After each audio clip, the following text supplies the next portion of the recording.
بسم اللہ الرحمن الرحیم۔ شروع کرتا ہوں اللہ کے نام سے جو نہایت رحم کرنے والا اور مہربان ہے۔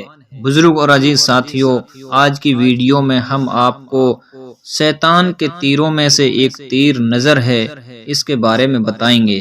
ویڈیو کے آخر تک بنے رہیں اور زیادہ سے زیادہ شیئر کریں تاکہ یہ امت محمدیہ اپنی نظروں کی حفاظت کر سکے۔ دل بگڑنے کی ایک مثال ہے، اسی دل کا بگڑنا بڑا آسان ہے۔ دیکھیے جیسے گھر کے اندر روشن دان ہوتا ہے، اگر وہ کھلا رہے تو پھر سارے کمرے میں مٹی آ جاتی ہے۔ اسی طرح سے اگر آنکھ کا روشن دان کھلا رہے تو دل کے کمرے میں بھی مٹی آ جاتی ہے۔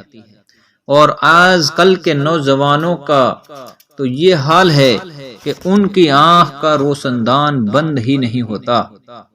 غیر محرموں کے سے آنکھیں لڑاتے ہیں، اس کا نتیجہ یہ نکلتا ہے کہ پھر دل بگڑتا ہے، پھر پڑھائی میں دل نہیں لگتا۔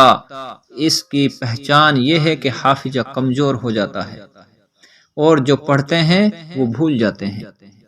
سامنے کتاب ہوتی ہے مگر دل کسی اور جگہ ہوتا ہے۔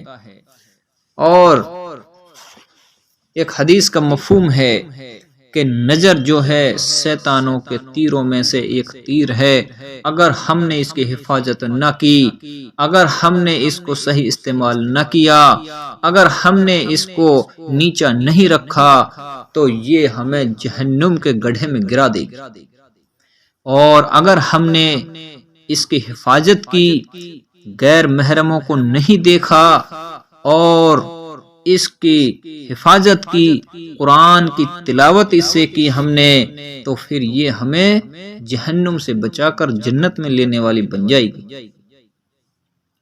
بزرگ اور ساتھیوں، کہ یہ نظر نیچے کر کے چلنا ہمارے ایمان کی حفاظت کرتی ہے، اور اگر ہم نے اپنی نظروں کو اٹھایا، غیر محرموں کو دیکھا، تو ہمارے دل کے اندر خرافات بھر جائیں گے اور ایمان کی حقیقت نکل جائے گی۔ ہمیں تو ایمان کی نگاہ سے دیکھنا ہے، ہمیں تو ایمان کی نگاہ سے دیکھنا ہے، ہر نامناسب چیز کو نہیں دیکھنا۔ جو غیر مناسب چیز ہے ہمیں اس کی طرف نہیں دیکھنا ہے، مناسب چیز کو دیکھنا ہے اور اپنی نگاہوں کی حفاظت کرنی ہے۔ یہ وہ نظر ہے، سب سے بہترین نعمت اللہ تعالیٰ نے دی ہے ہمیں۔ جس کے آنکھ نہیں ہے اس سے پوچھو آنکھ کی قیمت کیا ہے، کہ وہ بیچارہ نہ تو دیکھ سکتا ہے، نہ کچھ کر سکتا ہے، نہ ہل سکتا ہے اور ایک جگہ بیٹھا رہتا ہے۔ اور جو سب سے بڑی چیز اللہ پاک نے ہمیں دی ہے نظروں کے اعتبار سے، وہ قرآن کریم ہے، کہ نظروں سے دیکھ کر ہم قرآن کی تلاوت کر سکتے ہیں۔